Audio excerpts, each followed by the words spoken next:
ओम श्री गणेशाय नमः। ओम नमो भगवते वासुदेवाय। श्रीमद् भागवत में दशम स्कंद 66वां अध्याय प्रारंभ करते हैं। पौंड्रक और काशीराज का उद्धार।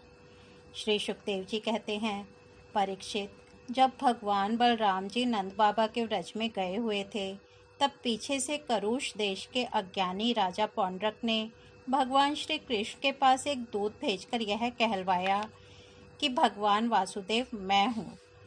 मूर्ख लोग उसे बहकाया करते थे कि आप ही भगवान वासुदेव हैं और जगत की रक्षा के लिए पृथ्वी पर अवतीर्ण हुए हैं। इसका फल यह हुआ कि वह मूर्ख अपने को ही भगवान मान बैठा। जैसे बच्चे आपस में खेलते समय किसी बालक को ही राजा मान लेते हैं और वह राजा की तरह उनके साथ व्यवहार करने लगता है, वैसे ही मंदमती अज्ञानी पौंड्रक ने अचिंत्य गति भगवान श्री कृष्ण की लीला और रहस्य न जानकर द्वारका में उनके पास दूत भेज दिया। पौंड्रक का दूत द्वारका आया और राजसभा में बैठे हुए कमल नयन भगवान श्री कृष्ण को उसने अपने राजा का यह संदेश कह सुनाया, एकमात्र मैं ही वासुदेव हूँ, दूसरा कोई नहीं है। प्राणियों पर कृपा करने के लिए मैंने ही अवतार ग्रहण किया है। तुमने झूठ मूठ अपना नाम वासुदेव रख लिया है, अब उसे छोड़ दो। यदुवंशी, तुमने मूर्खतावश मेरे चिन्ह धारण कर रखे हैं, उन्हें छोड़कर मेरी शरण में आओ, और यदि मेरी बात तुम्हें स्वीकार न हो तो मुझसे युद्ध करो। श्री सुखदेव जी कहते हैं, परीक्षित, मंदमती पौंड्रक की यह बहक सुनकर उग्रसेन आदि सभासद जोर जोर से हंसने लगे। उन लोगों की हंसी समाप्त होने के बाद भगवान श्री कृष्ण ने दूत से कहा, तुम जाकर अपने राजा से कह देना कि रे मूढ़, मैं अपने चक्र आदि चिन्ह यूं नहीं छोड़ूंगा। इन्हें मैं तुझ पर छोड़ूंगा, और केवल तुझ पर ही नहीं, तेरे उन सब साथियों पर भी जिनके बहकाने से तू इस प्रकार बहक रहा है। उस समय मूर्ख, तू अपना मुंह छिपाकर औंधे मुंह गिरकर चील, गीद, बटेर आदि मांसभोजी पक्षियों से घिरकर सो जाएगा, और तू मेरा शरण दाता नहीं, उन कुत्तों की शरण होगा जो तेरा मांस चींथ चींथ कर खा जाएंगे।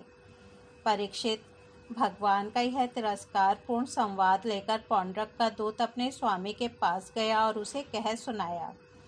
इधर भगवान श्री कृष्ण ने भी रथ पर सवार होकर काशी पर चढ़ाई कर दी, क्योंकि वह करुष का राजा उन दिनों वहीं अपने मित्र काशीराज के पास रहता था। भगवान श्री कृष्ण के आक्रमण का समाचार पाकर महारथी पौंड्रक भी 2 अक्षौहिणी सेना के साथ शीघ्र ही नगर से बाहर निकल आया। काशी का राजा पौंड्रक का मित्र था, अतः वह भी उसकी सहायता करने के लिए 3 अक्षौहिणी सेना के साथ उसके पीछे पीछे आया। परीक्षित, अब भगवान श्री कृष्ण ने पौंड्रक को देखा। पौंड्रक ने भी शंख, चक्र, तलवार, गदा, शारंग, धनुष और श्रीवत्स चिन्ह आदि धारण कर रखे थे। उसके वक्षस्थल स्थल पर बनावटी कौस्तुभ मणि और वनमाला भी लटक रही थी। उसने रेशमी पीले वस्त्र पहन रखे थे और रथ की ध्वजा पर गरुड़ का चिन्ह भी लगा रखा था। उसके सिर पर अमूल्य मुकुट था और कानों में मकराकित कुंडल जगमगा रहे थे। उसका यह सारा का सारा वेश बनावटी था, मानो कोई अभिनेता रंगमंच पर अभिनय करने के लिए आया हो। उसकी वेशभूषा अपने समान देखकर भगवान श्री कृष्ण खिलखिलाकर हंसने लगे। अब शत्रुओं ने भगवान श्री कृष्ण पर त्रिशूल, गदा, मुदगर, शक्ति, दृष्टि, प्रास, तोमर, तलवार, पट्टिश और बाण आदि अस्त्र शस्त्रों से प्रहार किया। प्रलय के समय जिस प्रकार आग सभी प्रकार के प्राणियों को जला देती है, वैसे ही भगवान श्री कृष्ण ने भी गदा, तलवार, चक्र और बाण आदि शस्त्रों से पौंड्रक तथा काशीराज के हाथी, रथ, घोड़े और पैदल की चतुरंगिणी सेना को तहस नहस कर दिया। वह रणभूमि भगवान के चक्र से खंड खंड हुए रथ, घोड़े, हाथी, मनुष्य, गधे और ऊंटों से पट गई। उस समय ऐसा मालूम हो रहा था मानो वह भूतनाथ शंकर की भयंकर क्रीड़ा स्थली हो। उसे देख देख कर शूरवीरों का उत्साह और भी बढ़ रहा था। अब भगवान श्री कृष्ण ने पौंड्रक से कहा, रे पौंड्रक, तूने दूत के द्वारा कहलाया था कि मेरे चिन्ह, अस्त्र शस्त्र आदि छोड़ दो, सो अब मैं उन्हें तुझ पर छोड़ रहा हूँ। तूने झूठ मूठ मेरा नाम रख लिया है, अतः मूर्ख, अब मैं तुझसे उन नामों को भी छुड़ाकर रहूँगा। रही तेरे शरण में आने की बात, सो यदि मैं तुझसे युद्ध न कर सकूँगा तो तेरी शरण ग्रहण करूँगा। भगवान श्री कृष्ण ने इस प्रकार पौंड्रक का तिरस्कार करके अपने तीखे बाणों से उसके रथ को तोड़-फोड़ डाला और चक्र से उसका सिर वैसे ही उतार लिया जैसे इंद्र ने अपने वज्र से पहाड़ की चोटियों को उड़ा दिया था। इसी प्रकार भगवान ने अपने बाणों से काशी नरेश का सिर भी धड़ से ऊपर उड़ाकर काशीपुरी में गिरा दिया, जैसे वायु कमल का पुष्प गिरा देती है।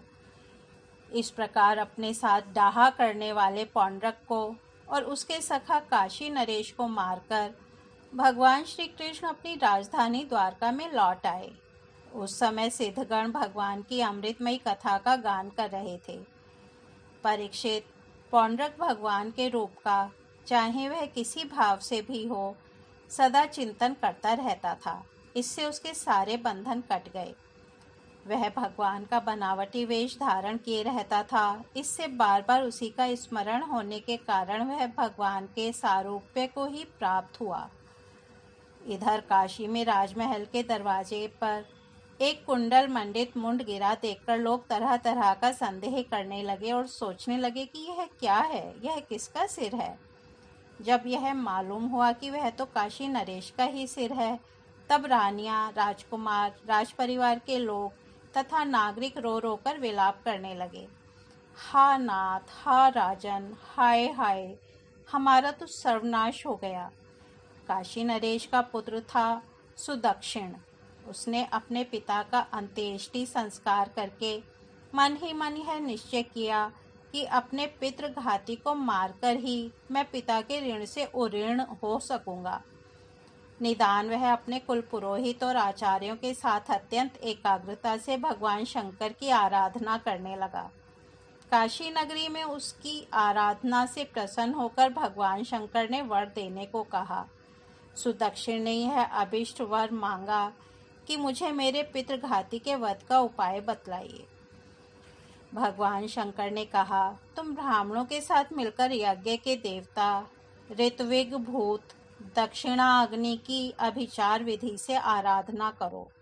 इससे वह अग्नि प्रथम गणों के साथ प्रकट होकर यदि ब्राह्मणों के अभक्त प्रयोग करोगे तो वह तुम्हारा संकल्प सिद्ध करेगा। भगवान शंकर की ऐसी आज्ञा प्राप्त करके सुदक्षिण ने अनुष्ठान के उपयुक्त नियम ग्रहण किए और वह भगवान श्री कृष्ण के लिए अभिचार मारण का पुष्चरण करने लगा। अभिचार पूर्ण होते ही यज्ञ कुंड से अति भीषण अग्नि मूर्तिमान होकर प्रकट हुआ। उसके केश और दाढ़ी मूछ तपे हुए तांबे के समान लाल लाल थे। आंखों से अंगारे बरस रहे थे। उग्र दाढ़ों और टेढ़ी भ्रुकुटियों के कारण उसके मुख से क्रूरता टपक रही थी। वह अपनी जीभ से मुंह के दोनों कोने चाट रहा था।